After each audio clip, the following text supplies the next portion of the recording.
I'm sitting on the commode using it, and I look over, and it's just a floor pan of a shower. Yeah. And it just pops right up out of that thing. And I can't move because I'm in the middle of using the restroom, You're and I'm like,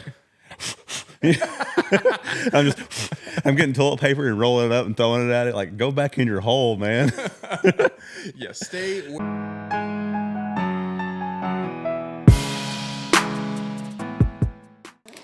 Hey, what's up, and welcome back to the Pointman Podcast. My name's Zach. I'm one of the pastors here at That.church, and I'm joined today by Shane Graham, who's on our lead team here at Pointman, as we continue our bold series, our bold breakfast series of podcast conversations. Right. By the time this comes out, we will have had our first one. So episode next month will be in a month in arrears on telling you how those are going. But Yeah.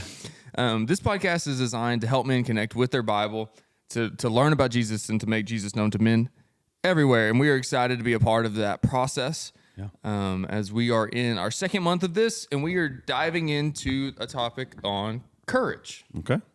Courage. Last month we did leadership. So this is a bit of a 180, a little bit. And there's some courage that is involved in developing as a leader and as a father and as a, just as men in general. There's things that we are kind of inherently have to do. Wired. Yeah. Wired. That's a good one. Yeah. I wish more men were wired with courage. No kidding. Yeah. Not the alpha stuff, but just like General. Just generally not scared to do the things you're supposed to do. right, because you have a set of moral principles that are probably embedded in your DNA that you have to listen to. Yeah. I used to be terrified of spiders. Like, Used to be. What happened? genuinely terrified. Get bit by one. And I lived in an apartment downtown. It was an old renovated okay. factory, Yeah, there you go. and there were spiders everywhere. Oh, yeah. It comes with the lease. Yeah, literally. It was like, it should have been a line item that we had. Right, It was like, yeah. and spiders. But literally there was this massive spider. It was this big. My hands are like the size of a football. like a camel catching spider. A football. It was humongous. Yeah, it's PTSD. And it crawled out of a corner of our wall next to our window while we were sitting there watching TV one night. We left. Was it out of your peripheral you saw it? It was so big, it was obvious. Like, it was humongous. And we just were like, all right, dogs, go in your cages. We're leaving. No. And we just bounced. And we called the landlord. We're like, hey, we'll be back when that's gone. Yeah. So I'm gonna we set a fire and we left. Yeah, pretty much. Like, I think what we did was we took a Walmart bag Uh, and we taped it around the hole it was crawling out of. So it had an actual like layer. yeah, it was like half in, half out of this hole. No It way. was so big that we could see it, and we were just walked over. So it's been there for a while. And literally taped a Walmart bag around it. And So you bring that up with courage. I bring it up to say we're scared of something. True. Yeah. Scared of the unknown most of the time. You don't know if that spider's going to bite you or not. And Lose your hand. it was the worst. I never wanted to deal with that again. But it was in that time period I got over being scared of spiders. Yeah. Because I was just around them all the time. So now I see them and I'm like, die. You know their capabilities. Yeah, but just in general, I think exposure to things that make you uncomfortable get you to the point where you move past being uncomfortable with those things. Yeah, you know those little, I call them drain crickets. Those little, they're like half cricket, half spider, and they come out of like wet drains, or like you see them in like water meter boxes a lot of the times. But dude, I was in a rental house the other day, and I'm sitting on the commode using it, and I look over, and it's just a floor pan of a shower, and it just pops right up out of that thing. And I can't move because I'm in the middle of using the restroom, and I'm like, I'm getting toilet paper and rolling it up and throwing it at it. Like, go back in your hole, man. Yeah, stay where you are. Yeah, I don't want none of that. Near me. Yeah. It's just one of those things that if it's not spiders, it's something. There's something that you. Oh, my morning walks in the woods when I'm going deer hunting, like I know there's nothing out there that can hurt me because I'm louder than normal animals out in the woods anyways. I smell different. Walking through the woods. Woo woo! Yeah, I saw them doing it. I mean, I've got a firearm with me. I've got a bow with me. And then like you notice like when you're walking and you hear noises, and when you stop, it stops. Like, oh, that's you. Yeah. That's you making that noise, not the mountain lion in the tree. You know, like I used to be so scared of walking in like 4:30 in the morning by myself. And like that, I'm like, please don't, my headlamp, please don't go out. Or don't shine on something that I don't want to see. Yeah, like if I see reflective eyes, Yeah. I had to realize also deers have reflective eyes, and a lot of times they lay down and they're bedded, but they're like waist level, and so that's the same size as a mountain lion. Yeah. You're like, oh no, here, kitty. Yeah, headlamps are they're tricky. Like they are, if they shine on something you don't want to see, you're like, crap. Yeah, Here we go. that gray phase of light outside. That gets your mind like working. You're like, and that's when the fear comes in. You're like, man, there's something out there. It's got to be a natural instinct. Yeah. That we just have, even though we don't spend a lot of time in those spaces anymore. It's got to be like a hereditary instinct that we have to just jump into go mode. That's that fight or flight thing. You're like, I'm just gonna fight. I mean, if you have a weapon, sure. If you don't, hide. yeah. It's. I can wrap it up with courage, I guess, because you're on. Most time I was on like public land in the Ouachita Mountains. Well, I know what roams out there, bears, and I'm like, I'm not ready for this. Yeah, what am I gonna do? Yeah. Everyday life can like follow right in behind that because you don't know what you're gonna do. Yeah, there was a girl. She was a free water swimmer, an Olympian, like open water swimmer. Yeah, I think she was in the Olympics. They have open water in the Olympics. Where they swim like channel swimming. So they swim these like insane distances. Like over like by whales and all that, or yeah, but like they do it from Alcatraz to the shore. Like these just insane swims. Yeah. Great Lakes or something like that.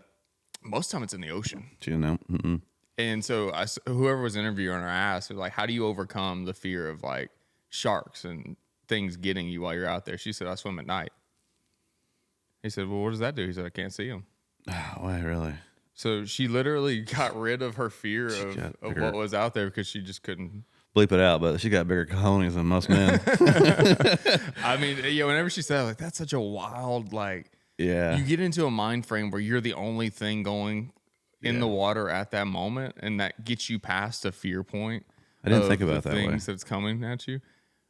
It's insane. We did night swims in the Navy, 3 mile swims, and the moonlight, that kind of thing, or like the we had Kodiak boats, and they had big deck lights, and they'd be behind us, and shining over top of most of our guys.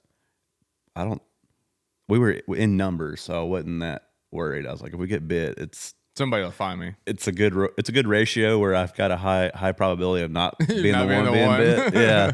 No, she's out there by herself. That's crazy. With a buoy swimming in the ocean. If I remember her name, I'll put it in the comments. Yeah. I don't remember it. You've got this like bag of like these ultra runner and like these insane athletes. I think they do something that 99.999% of society they tap into something that. Well, shame on you also for sharing me that the whole Red Bull athlete guys. That talk about courage. Yeah. Well, like like I grew up with like the era of Travis Pastrana was like the insane athlete. We had. What was his name? Like the Evil Knievel. There was 10 guys at one point. Yeah, and that was it. You knew all of the people who did insane things.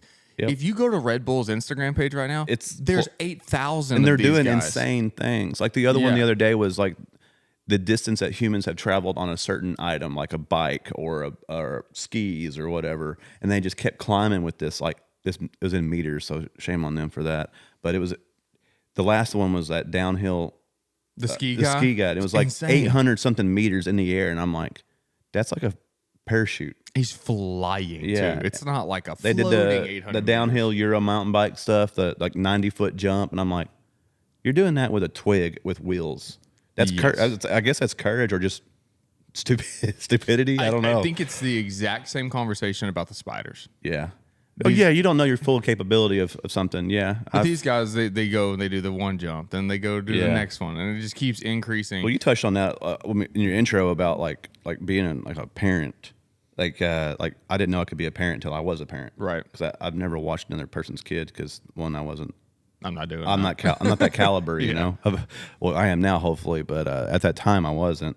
But yeah, you don't know until you do it. You can research and plan as much as you can, but a lot of those guys, there's science and math involved in this for safety, but they don't know they can actually achieve that until they do it. The Red Bull guys too, I think there's a trust aspect that they trust the engineers who design the courses. Yeah. Like, this is actually possible. Right. You know, like Evel Knievel, I'm sure there was math and they were like, yeah, we're pretty sure you can Yeah, get we can across. jump to 90 buses on a hardtail. Yeah, he's like, I'm pretty sure we can get there. Yeah. Like, in his mind. Yeah, half my body is made of calcium now. So So even when you watch like vlogs of those downhill guys on mountain bikes, Yeah. like they trust that it's possible. There's never a Yeah. point where they are like running up to a ramp and they're like, that's not possible. yeah. They're always like, how are we going to get across it? Well, the fact that they even get into the prep work of something, you know it's possible. Yeah. Like if those guys that are doing downhill skis or what's the other one, snowboard. Mm-hmm. They're prepping all these jumps into these ledges and all that. They're already knowing it's possible. Yeah. It's just like the spider. Once you get accustomed to Yeah. dealing with the spider doesn't scare you anymore. I will say when you're sleeping though and something crawls across you, that's a little bit unnerving. And then we're back to it's dark and you don't know what's That's happening. right. Yeah. Oh man, I grew up dirt poor, dude, and we had this little 800 square foot house, and like the subfloor was kind of warping because of the water coming off the hill next to us, and so like I remember my dad put this piece of plywood down where you step through the floor, and my dad put this plywood down, and he was working nights, and I just remember this eerie, like piercing scream in the middle of the night. It was my mom, and it was a possum in her Came bed. through the floor. In her bed. Oh no. Dude, and she's like, me and my brother, where I was at the time, I think it was a year before we moved to Sherwood. So I was 15. And so I was the man of the house, and my brother's 13 at the time. And so like he's half awake, and I run out, open the front door, and like he's got a Rubbermaid box, kind of like that one that we use our stuff.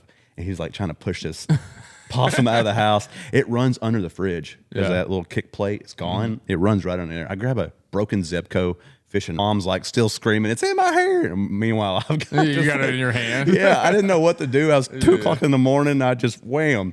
And just today when we have Thanksgiving dinners or like family, and that story pops up, she's like, the fear of God was in me because I didn't know what that was. Yeah. And she says, the weird part is I felt that same feeling almost for a week straight. Like it was in the bed with her. Yeah. And I was like, so you had that thing in your bed for a week? Mm-hmm. She's like, no. It just kept coming in.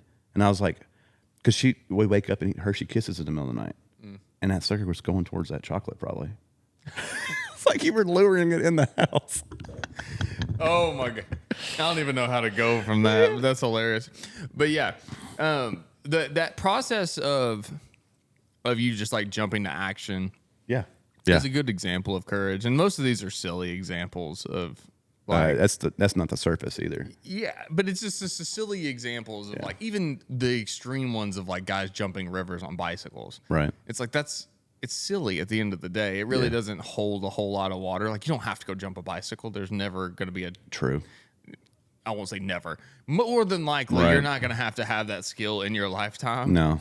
But there are so many things that we're scared of. Yeah, it ignites other things in other people's lives, seeing the impossible. Yeah, it definitely does that, for sure. But in our life, we deal with things, and in our spiritual life, we deal with things that do require a dose of courage. True, and also with in today's age, I guess, with the internet, you got to be spot on with all your stuff because you're going to have... Yeah, people come for you. Yeah, you got to have courage to, like you said, defend the faith within you. Yeah, and I think that even let's back it down a hair to even in a protected space like the church. There's things that people are afraid to do. Right. There's topics that are kind of not say taboo, but there's topics that are like just understood. This is the way. Mm-hmm. Yeah, there's topics that people are scared to touch. Yeah, They lack the courage to stand true to God's word. There's acts of obedience that people are scared to take. yeah. People are also they don't have the courage to test their leaders. Yeah. They're like, it's just that's who they are. They're in place. I don't want to have a conversation with them about theology and what we are accepting. No, I think that is a good point. And a lot of that stems from people not having the ability or willingness to read their own Bible. Oh boy, yeah. This is the rabbit hole you can go down with the word courage, Yeah. man, because it's an iceberg word. Yeah. But if we were to take it a faith step, let's talk about baptism. Baptism is a public thing. It is.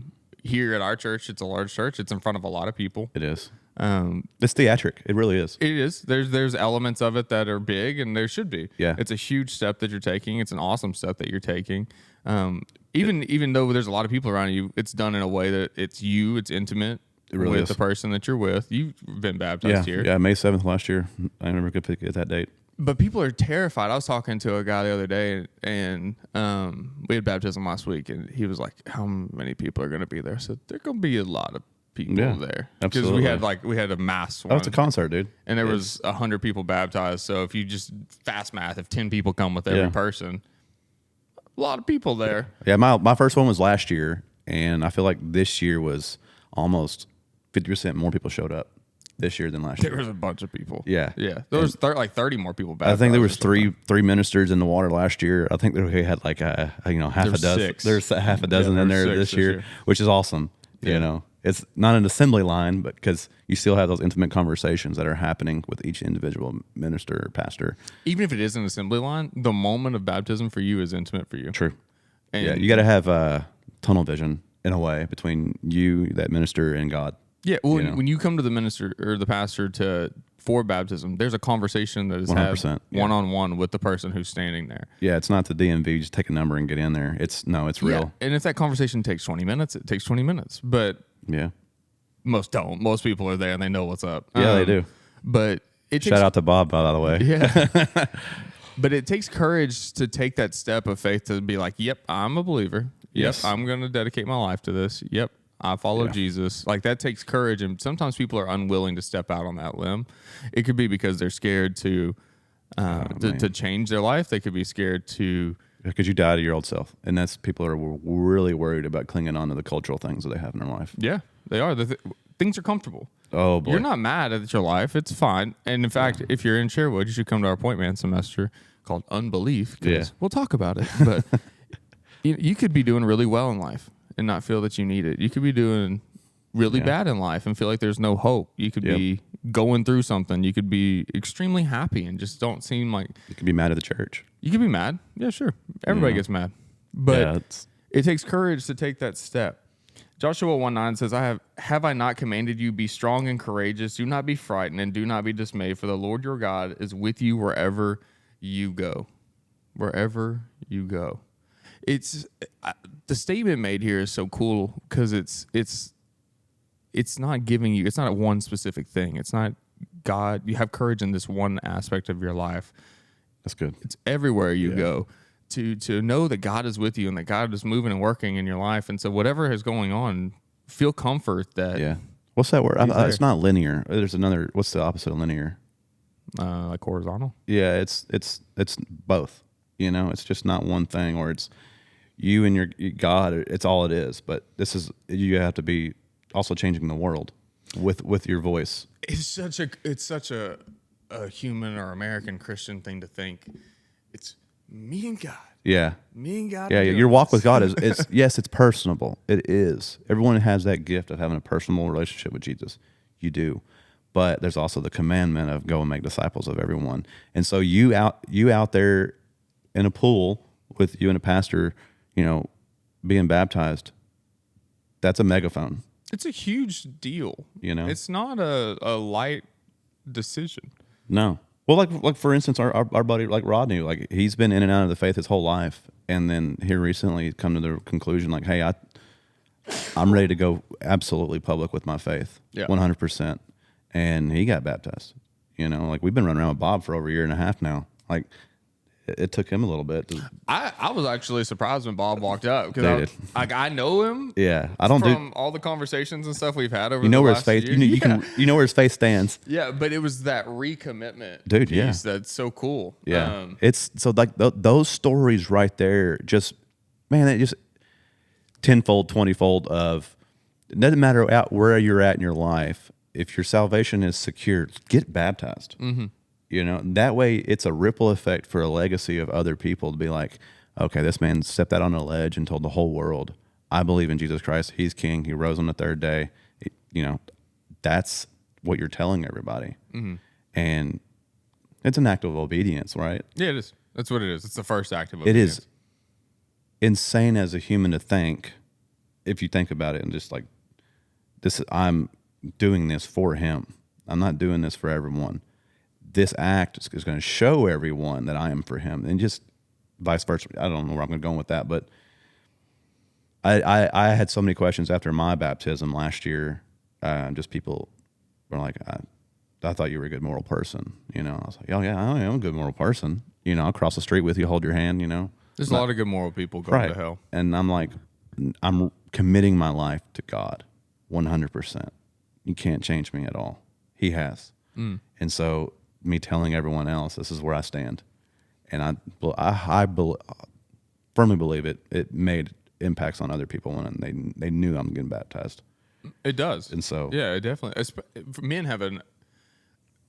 Men don't, they're scared. They're scared to make that step. Oh, the unknown is so frightening for a lot of people because people don't like to look weak. People don't like to look embarrassed. Yeah. There's all these words where you're like, well, the comfortable part is the biggest one, is like, I'm used to this life. I can manipulate this life. You can't manipulate God. He's manipulating you. Well, that's the bad way to say it, but he's transforming. He's working in you. Yeah. He's working in you and through you and for others. You're a vessel. You're not just. We are here to worship and glorify God. Yeah. And so it's like the word courage is so like in January last year, we talked about on this before, is like, I'm following Jesus. He's my king. I'm going from there. So that started the Bible. That started my family learning about God. And then the baptism is what just like, it was even more. That's when things were real. Like, we're doing this. If there's no going back. Right. If I'm going to do this, I'm in my 30s. I'm going to do this, and the rest of my life's going to be completely different. Yeah. And so that was a giant ordeal. I had the conversation with Leanna like in late March, early April, and then I think someone from the church, Abby, called me in Walmart of all places, like Arkansas.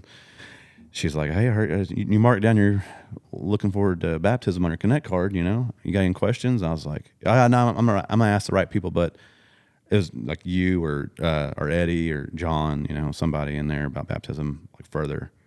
And she's like, "We can have it right now. We can have the conversation right now." Mm-hmm. And I'll put it on speaker, and I think we were in like toilet paper aisle. Yeah. Abby was great at this conversation. She went right through it, and because it takes courage for her to have that conversation.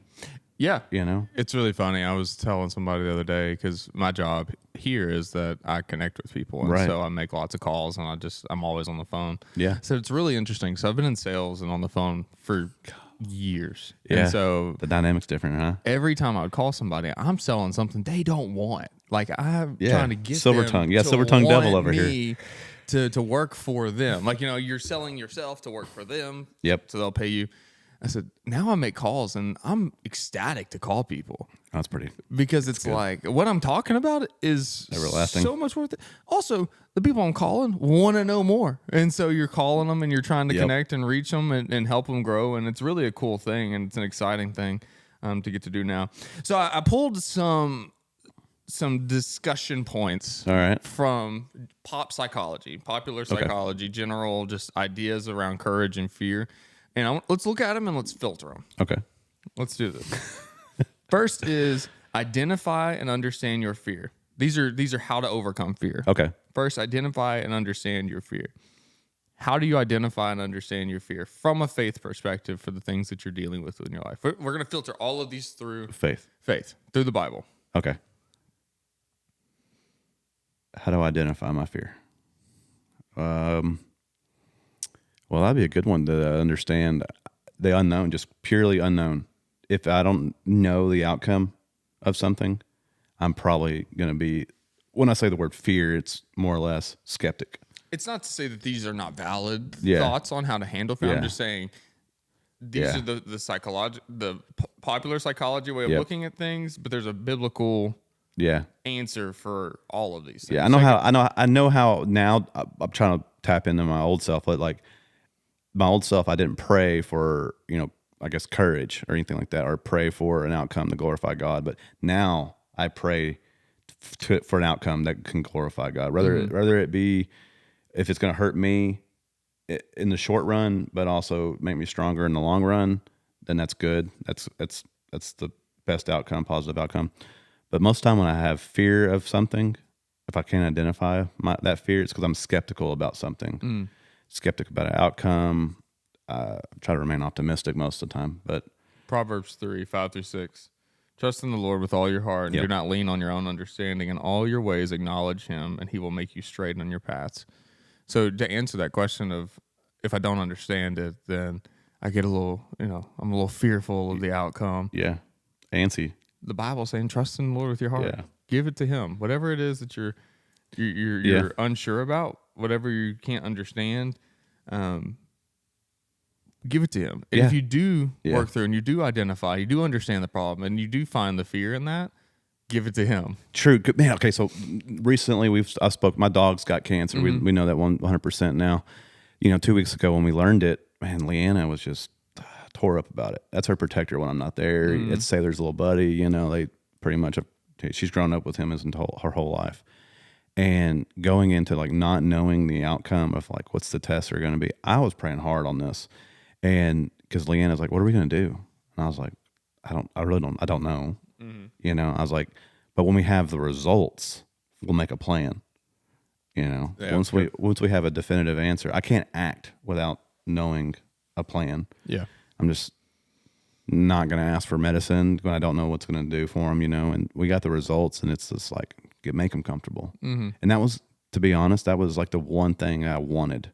I didn't want procedures or anything for him because he's 11 years old, 10 years old.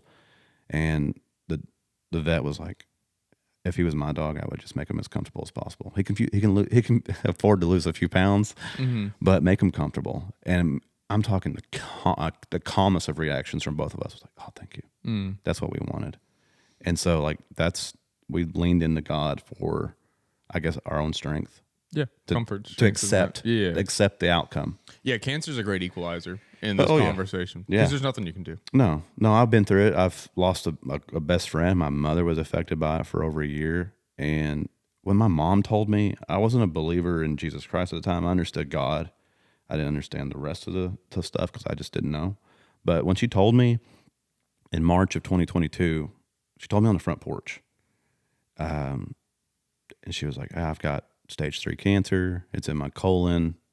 Probably going to have my sigmoid part of my colon cut out and go through chemo. Zach, I didn't cry or anything. I just looked at her and I said, I think we're going to be all right. At 4 months prior to that, I just put my best friend on the ground.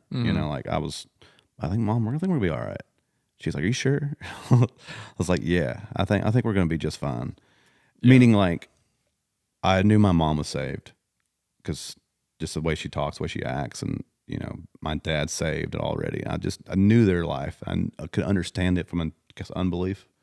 I was probably almost already I believe helped me with my unbelief situation. Yeah, like I was kind of getting there. Like I feel like there's some things pushing me.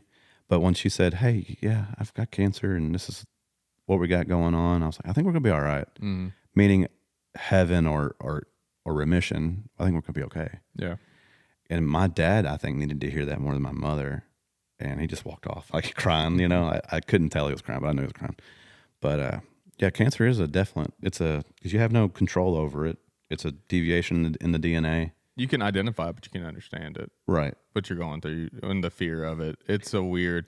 Yeah, you have to get for those who believe, if you place your faith in God in that moment where you find out this is happening. Yeah. And the solution is unclear to you. It's unclear to most people. Doctors have a plan, but again, things happen with cancer that you just can't account for. But there's a plan in place. You can only do what you can do, which is pray, love the person that's dealing with it, pray with the person who's dealing with it, and for the person that's dealing with it. Yep. But for your own fear and anxiety about the situation and that courage to walk through that time in your life, it literally has to come from a submission to God. People I listen to, music artists, commentators, you'll hear them talk about when they're going through hard times, and it's like an immediate depression sets in on them a lot of times. Yeah. When they find a dark hole. And even the most happy, successful versions of themselves, they find a depression whenever there's this first sign of thing that they can't Yeah. comprehend and overcome on their own. And it's one of those things. It's like there was a song I heard. It was like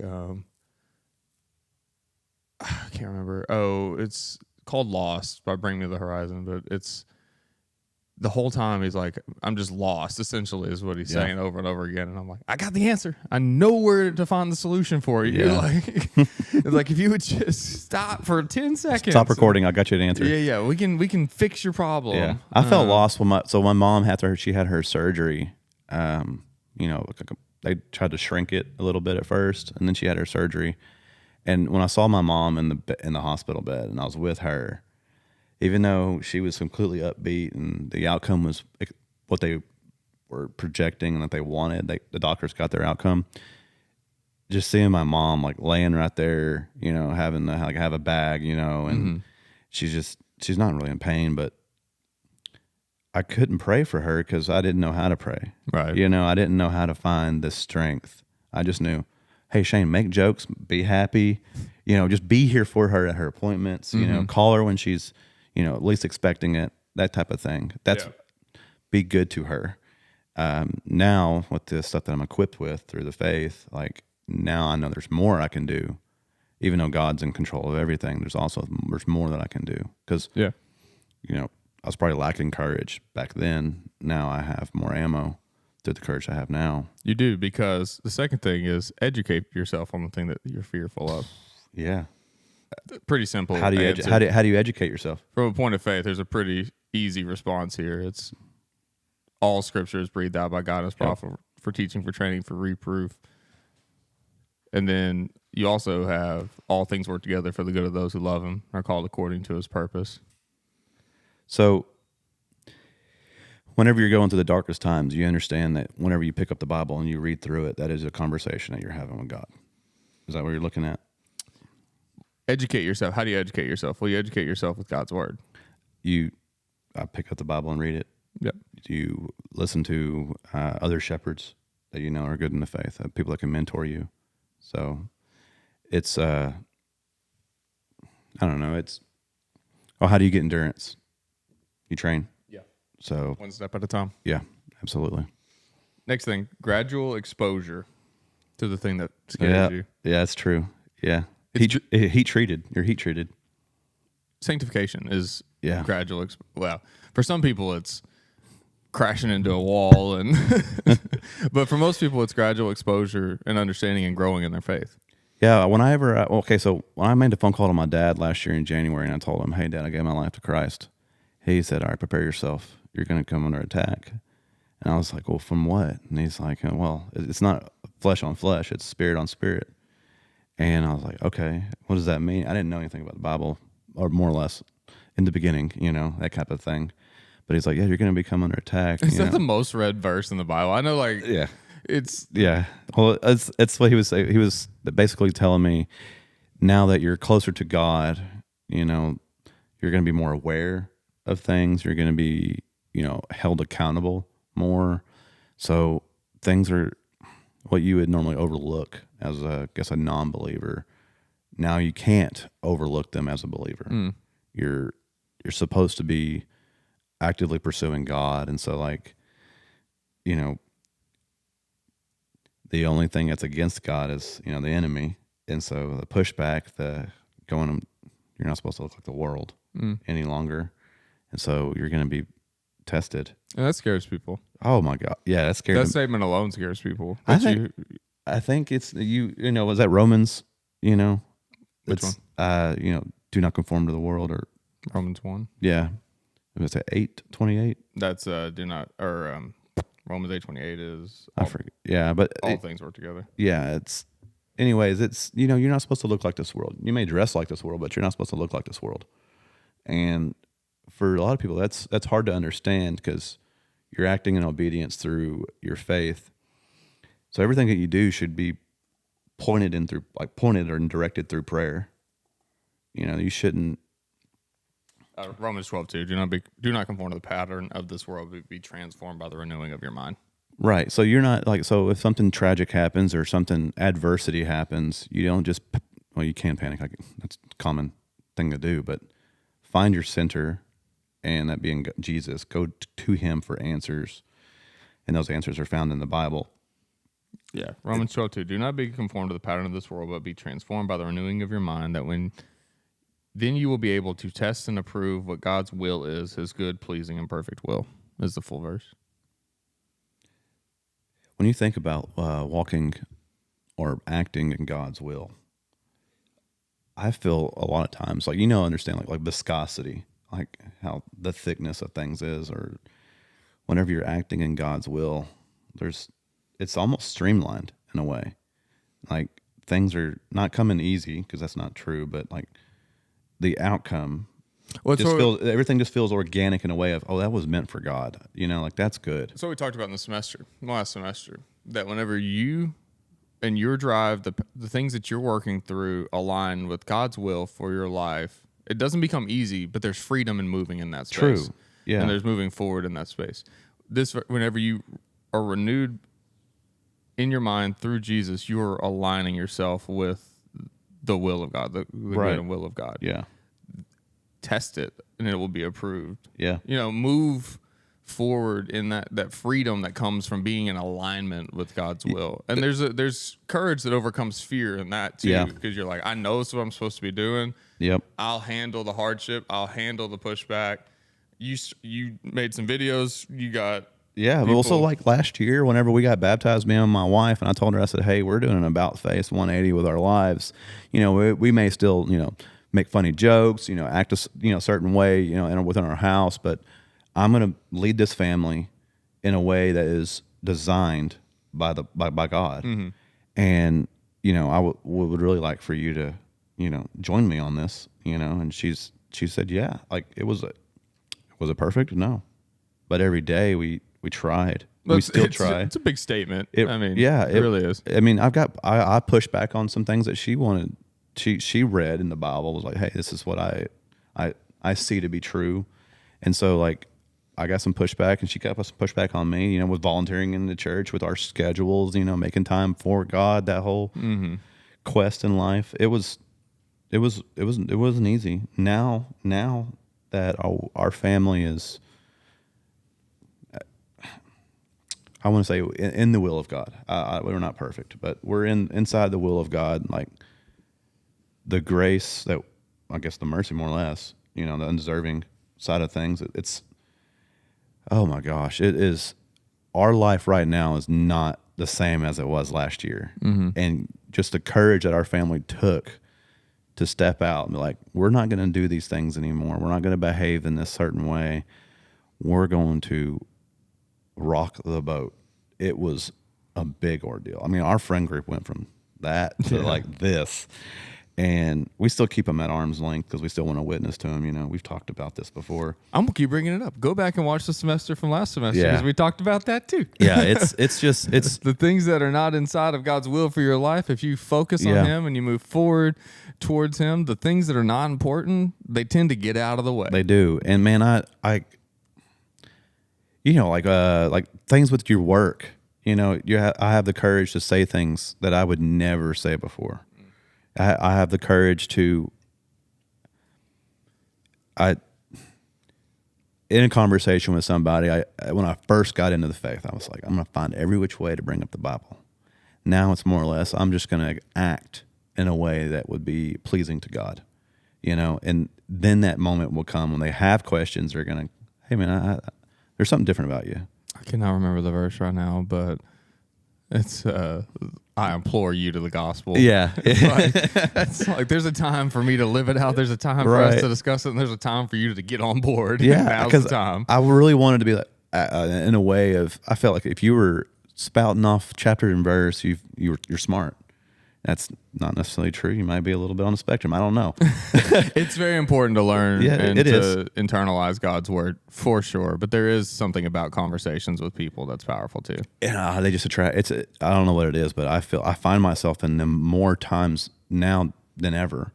I just end up in these conversations with these people, and I have the courage to just more or less talk to them about what they got going on in their life, and, like, I don't know, be a sounding board for what they have going on. And then that conversation, like, a couple of days later, maybe a month later, who knows? They're going to pick up the phone and call me and be like, hey, man, I've got some questions. Yeah. I see what we're friends on social media, and that's all I put out there right now. And they're like, hey, tell me more. Mm-hmm. It's just, look, back to the Romans thing, it's just having courage to not act like a deviant, Yeah, it's true. I'm not exactly sure if we hit courage the way we planned to today, but be different. Here's a couple of things. One, whenever you're dealing with things that scare you and you have to find courage in those things, turn to God. Understand that He did not give you a spirit of fear, but a spirit of courage to overcome the things that you're dealing with. How do you learn and grow from that? You stay true to God's word. You stay rooted in God's word. Continue to study. Continue to read. And the only way you test the people around you and test God's spoken word that people are putting out there is for you to actually get in there and do it for yourself. Yeah. Whether that be through an audible book or reading it yourself or getting in a Bible study or getting online and doing a study. Start somewhere. Start reading your Bible. Because growing up, like I said, I have people twist scripture all the time for the aspect of control, not for the aspect of freedom and love and knowing who your Savior is. It's more or less, here's your commandments in life. Do them or else. Yeah, or you're not welcome into our church. That type of, it's rough. It's not what the church is meant for. Courage. Come join us the third Tuesday in September. Every time I hear the word courage, I think of, what is it? The lion, or which one had the heart on Wizard of Oz? If I only had a heart. I don't remember. Every time I hear courage, I think of that. It's the Cowardly Lion. That's right. Don't be the Cowardly Lion. Third Tuesday in September, come join us. We have a special guest joining us. Brandon will be in the house. He's been on the podcast before. Former PBR bull rider. Awesome dude. We're going to be talking about courage, live and in color. And who better than a dude who used to strap, 120-pound dude who used to strap himself. It's public knowledge now, so he's now a husband. He is. And he's a soon-to-be dad. He is. It's all public now. Yeah. So they've got some courage. Talk about overcoming fear. But he'll be with us in September. And tune in next week for more conversation around courage. Thanks, guys. Make sure you like and subscribe.